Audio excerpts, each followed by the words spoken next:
It's been a year. A year since I decided to leave a career in medicine for good. A little over a year ago, I found myself investigating my future deeper than I ever thought I would before. I was handwriting potential pros and cons lists, literally something I haven't done since I was debating which medical school to go to when I was like 22 or 23. In a second, I'll tell you why I started investigating my future in the first place and why I decided to pivot my career away from practicing medicine. You know that feeling when you're somewhere you always thought you wanted to be?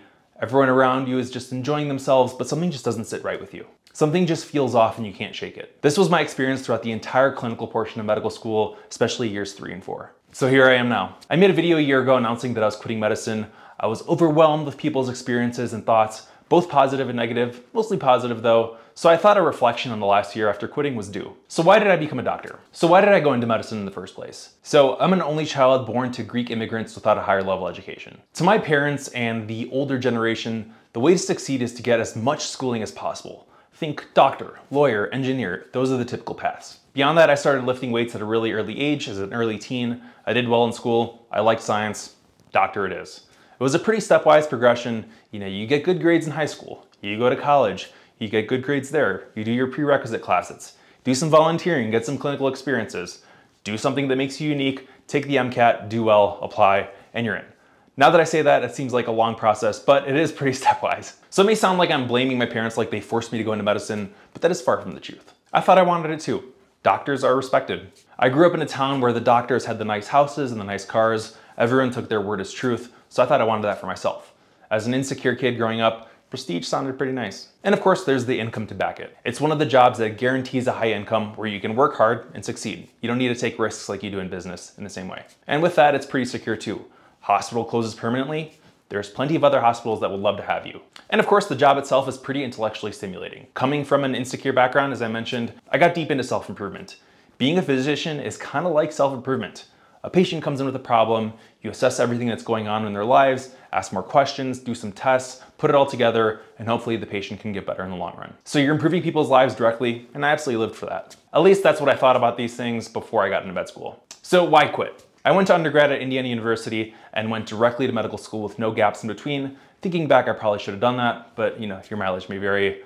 Bloomington, Indiana is awesome, but moving to Chicago to go to the University of Illinois, Chicago as an early 20-year-old was pretty surreal.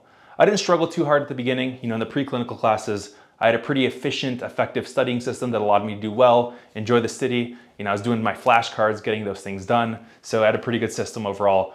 Shout out to On King. I wonder if he still makes flashcards these days. But in the spring of my first year of medical school, the pandemic hit and our classwork went fully online. And I had a lot of free time now. I had about 100,000 followers on Instagram at this point just from posting workout content. And people loved asking me for advice, meal plans, programs. So I started a coaching business just to offset the costs of med school and provide some value to people that already wanted it in the first place. I had trained people in college and I felt like I understood the human body even more at this point, so why not? These first and second years of med school were honestly some of the glory days of my life so far. Staying in shape, page growing, business growing, learning subjects I was super passionate about in school, and I still had some free time to put it all together. Minus step 1, which is the first and historically most challenging board exam. That exam sucked. I think I took it the last year that it was still scored, or maybe it was 2 years before it was still scored. It's past fail now, so it is a lot more chill. Then I began my clinical rotations in my third year of medical school, and it all changed. The first few rotations felt novel, so they were okay. They were subjects I wasn't really interested in, so I tolerated the bad parts, knowing OB-GYN and pediatrics weren't going to be my specialties of choice. But then I started to feel it. Toward the end of a shift, I would be itching to go home. I started to feel like the day-to-day of being a doctor was not what I was meant to do. The thought of quitting at the time was absolutely ridiculous, so I definitely suppressed that feeling, and then my schedule got busy. Between being in the hospital, doing rotations, studying, running my business, making content, staying in shape, seeing friends, being a good fiance, it became tough. But then I realized all those things were what made the hospital tolerable, the work outside of it. I began to pay attention to the residents and attending physicians around me. A lot of them were complaining. They weren't happy. They were itching for their next vacation. Many were thinking about going part-time or switching to more administrative work. And I began to feel that too. A few rotations in, I was definitely burned out. And I was just in medical school. I had only been in it for a few months. Resident schedules were way worse, and I was only a year or two away from that. We heard about residents, we'll call them self-deletions, just to avoid any flags in the algorithm here. And I hear of many people feeling like they were giving up their younger years just for a job and some financial security in the future. But many of my peers, including myself, that passion was gone. A career in medicine was not what we thought it was, and it is continuing to change. We go in with this burning desire to help make an impact in the world, but on the other end, we get chewed up and spit out by a malignant system. And then I was diagnosed with depression. During my internal medicine rotation, I would literally cry every single morning in the bathroom before rounds.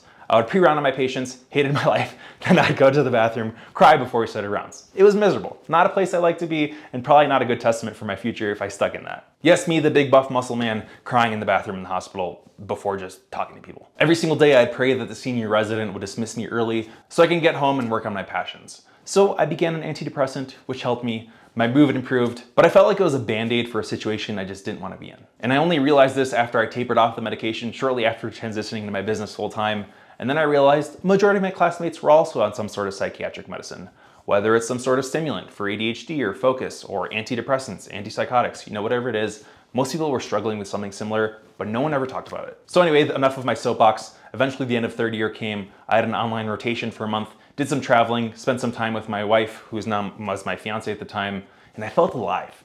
Sure, everyone loves a good vacation, but I felt like I had purpose during that time. I was still doing my work, but I had some time freedom and location freedom. And that's all I ever wanted.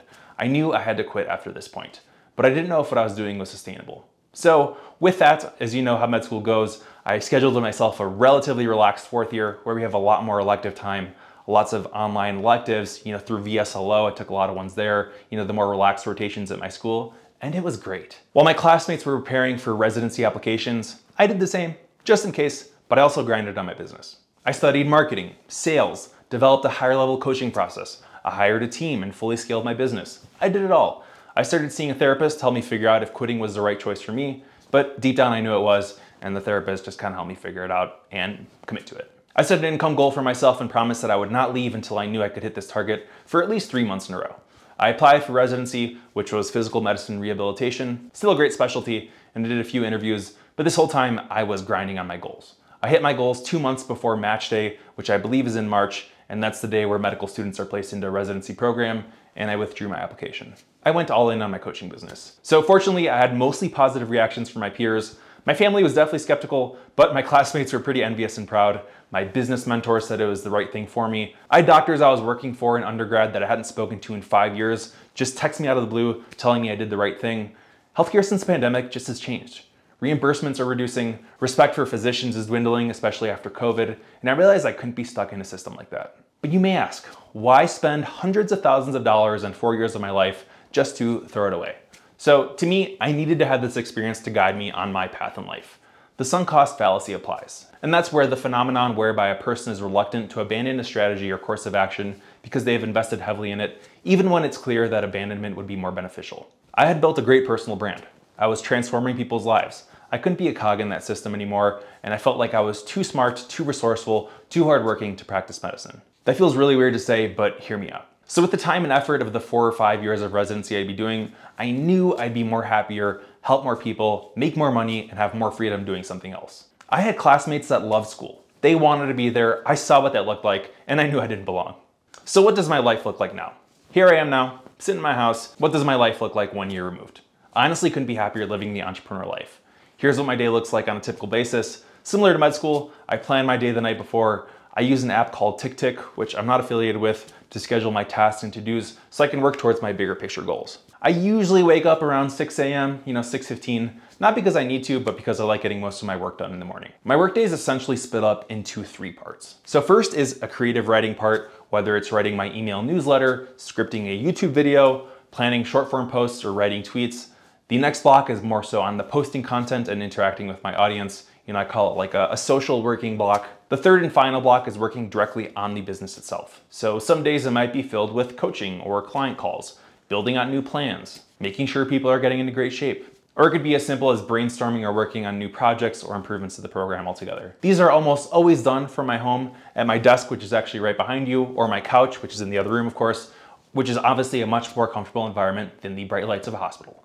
Around lunchtime, I'll take my dogs on a 2-mile walk. They are sniffing outside my door right now, around a park over here. Denver is always sunny, so it's honestly a great way to split up the day. At some point, I'll also lift weights or go on a run or do some cardio, usually later in the day around 3, 4, or 5.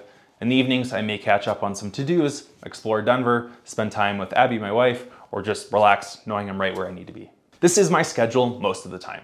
But some days I can work a little extra to give me some flexibility to take the day off. That is the perk of doing what I do now. I literally can work whenever I want, provided I get the work done. You know, if I want to wake up at 5, be done by 8 a.m., have the day open to do literally whatever I want, go wherever, I could do that on a random Tuesday. I love that part of this.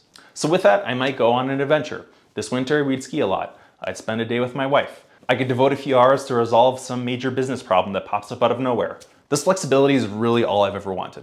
And in the last year, I have accomplished a lot. I've scaled my health and fitness coaching business, which is called Doctor's Orders Coaching.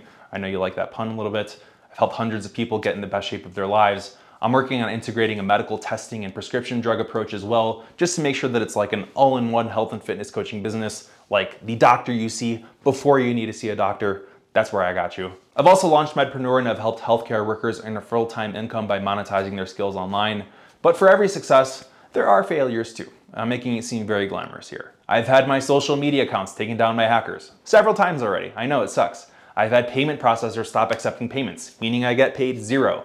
I've had great months and I've had much slower months. But I work to improve, and I know it's all part of the process and the bigger picture overall, so I remain hopeful. As long as I give value to others, spread what I've learned, I'm happy. That's all I've ever wanted. But nevertheless, I'm very satisfied with my business progress, especially just 1 year out of med school. And it was honestly a really weird transition and stressful one for me too. From being supported by my parents growing up, to being in med school where student loans kept me alive, to being on my own with full responsibility for my own survival, has been an interesting transition that I think a lot of us go through at some point in our lives. But as for my personal progress, I got married, which is awesome and the best thing I've ever done. I've had the flexibility to move across the country from Chicago to Denver, where we live now. We had the ability to just pick up our stuff and move just because we could. And that was great. It was that simple. We've been able to travel, visit family, make a ton of new friends, which I don't think I would have the time to do that if I were a resident right now. So that brings me to the question, am I happy? I am. I wake up most days excited to work on my projects, and I definitely couldn't say that during my time in med school. Overall, I just needed more freedom and autonomy with my day. I just needed a little bit more purpose. Right now, there's no ceiling of how much money I can make or value I can give to people, but at the same time, you do eventually return to a new happiness baseline. Granted, I think my baseline level of happiness is probably much higher now than it was a few years ago, but still, things do kind of return to normal. But now I have a different type of stress, which, you pick and choose your battles here. What I'm doing is much higher risk, yet higher reward. I could have months where I crush it, and the next month, much less. And beyond that, I feel like I'm working around the clock 24/7. Which, to be honest, sounds worse than it is, but when you're working on something that you're passionate on, you feel like is your life's purpose, you make it work just because, it's your life and you're living your life all around the clock anyway. So even if it's supposed to be a relaxing Saturday and I'm brainstorming ideas for something, I'm enjoying it. But the lifestyle isn't worth everyone, so you have to assess it for yourself. So was it worth it for me? All in all, it absolutely was. Thinking that I'd be going through intern year of residency right now genuinely makes me feel like I want to throw up. It just wasn't for me. I could not be there. I ain't going back.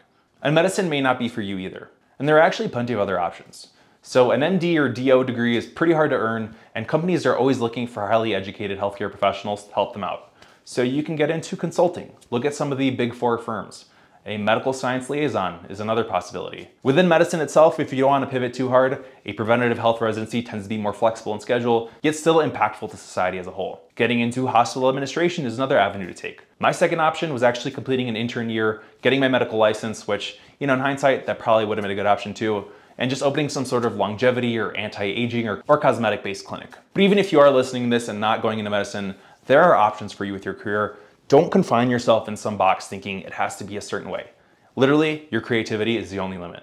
We live in a digital age where you can learn literally anything that you want online. And I mean literally anything. There are plenty of high value and high income skills to learn that will give you control over your own destiny, and don't settle for less. So my closing advice, this was not to flex in any sort of way. It was just showing you the possibility of how you can live life after leaving something that you feel so confined to, whether it's a career you don't enjoy, a career in medicine, anything like that. There is an upside to it. What matters is that you put your heart and soul into it, you find something that makes you feel passionate and is more purposeful for you, and the sky's the limit. So with that, keep going. Don't quit until you prove yourself that you can do something else. Typically, you don't want to leave for a side hustle until you've made a full-time income from the side hustle for at least 3 months in a row. It'll be hard, but I'm sure if you're watching this, you already work hard. Find the time and it could pay off more than you know. Your life has led you to this point where you're watching this video. It isn't all wasted. You have the knowledge and the ability to do literally whatever you want. The discomfort you felt may be exactly what you need to reach new levels in your life. Like in medicine, we're told to be lifelong learners, and this still applies. Your life ends when you stop learning, you stay comfortable, and you stop growing. So keep growing, and you'll keep unlocking new adventures in your life. I'll catch you in the next video.